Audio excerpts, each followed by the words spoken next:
Good morning. It is I, the vintage valuer of Vintage Value. I fucked it up. Do over. Start over. It is I, the villainous valuer of vintage volumes buying for viewership. No, that's not it. Is that it? Why is my rhythm off? Whatever. It's fine. I'm here. I'm present. You're there. I'm here. And more importantly, Ben Grimm is right there. So this is a little different than my usual videos. These are not dollar books. These are brand new, off the rack, Marvel books. You know, $3.99 cover price. And they're great. You know, the idea is Marvel puts out something like 50 books a week or something. Like, you know, these companies put out so many books.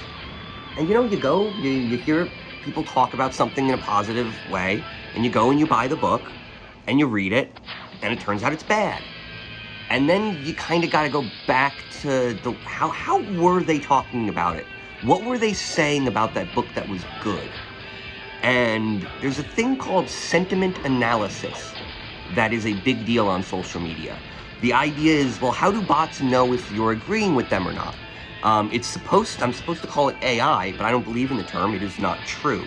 Intelligence is not what is achieved by a series of rules. Intelligence is the ability to adapt to new rules, not blindly follow them. So it's just not artificial intelligence. So the idea is the way they determine positivity or negativity on spam is they're just doing, it's basically card counting, right? You know, in card counting, a high-value card raises the count or lowers the count. A low-value card raises, right? So you're just doing +1, -1, +1, -1, and that's all you're doing. And if at the end of the day, you get a positive number, you bet big. If you got a negative number, you don't. That's what sentiment analysis is. So what seems to be happening is people are using a lot of positive language to describe books. By positive language, I largely mean adjectives and adverbs. Those are not good. We've got the best, we've got the biggest, we've got the finest, everyone loves our blah. Right? It's Trumpian nonsense. The idea is adjectives have no legal weight, but can still be positive. So that's not why I bought these books. I bought these books because of a recommendation from iFanboy. Probably the longest running, continually recorded comic book podcast on the internet. Like, I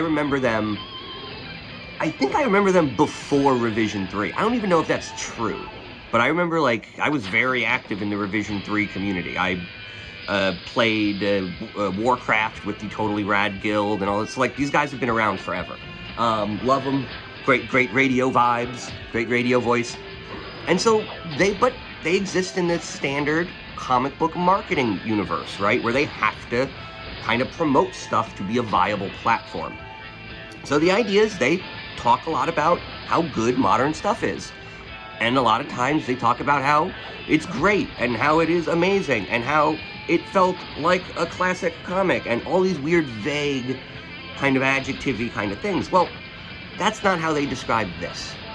When they got to this, they literally described actual, like, I want to say it might have been 3 or 4, like issue 3 or 4, one of them was their pick of the week, and they literally describe an entire bit about like a sandwich or a chili dog or something, right? Where Dr. Doom is there's some shenanigans and him and Ben Grimm have to do something, but ultimately Ben Grimm just wants a freaking sandwich, and I don't think I even got to that bit yet. I haven't even finished the story.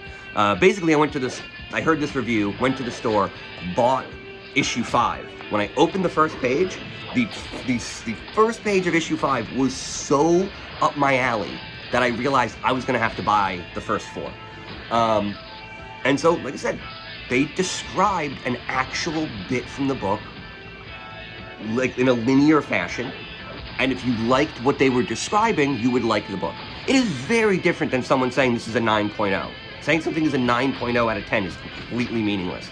But describing an actual encounter in that book as something that is truly interesting, that is what a positive review is. A positive review actually has to include some of the content in it. Otherwise, it's adjectives. and it's just marketing, right? If they're not actually describing the product, and they're just describing the package, or they're describing how the product made them feel without describing the product itself, you kind of don't have to take the review seriously. So, I really gotta say, Clobberin Time is great. There's something about Ben Grimm. I feel like there are Ben Grimm people. He's ridiculous, and yet he is the most human out of everyone in the Marvel Universe. I just swear to God. Like, he is people.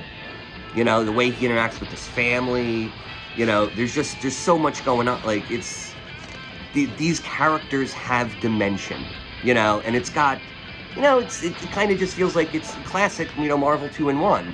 You know, first one is Thing and Hulk, then it's Thing and Wolverine, and it's just, then every time it kind of just gets, I don't know, it's fun because it really is this is more of a comedy than an action book, but because it's a superhero book, there's going to be some things. Can I say this is my favorite bit in the whole book? Look, he's Ben Grimm. You know, he's made it.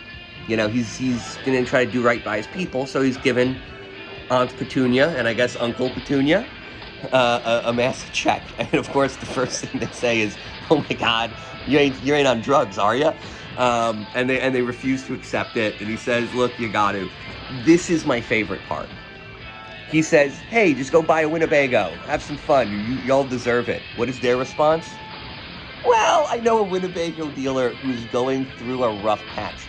That is so perfect. They can't even buy the thing for themselves. The only version of the world where they're willing to buy the Winnebago is because it'll make Ben feel better and it'll help the dealer. Love it. I love these people, the Grimms. They're my people. I really cannot recommend this book enough. It is stupid. It has the biggest nonsense. There will be monsters coming out of literally nowhere every third page. And then there will be a cute little conversation between old people. It really is, it's a beautiful book, as well as being fun. You know, usually saying something is a beautiful book is some weird, like, Alex Rossian Marvel, where it's heavy, right? Like, it's not, I loved Kingdom Come and I loved Marvels, but it's not fun. It is heavy and beautiful. This is bright and beautiful. These books are great. I cannot recommend them enough. You know what? It's Clobberin Time.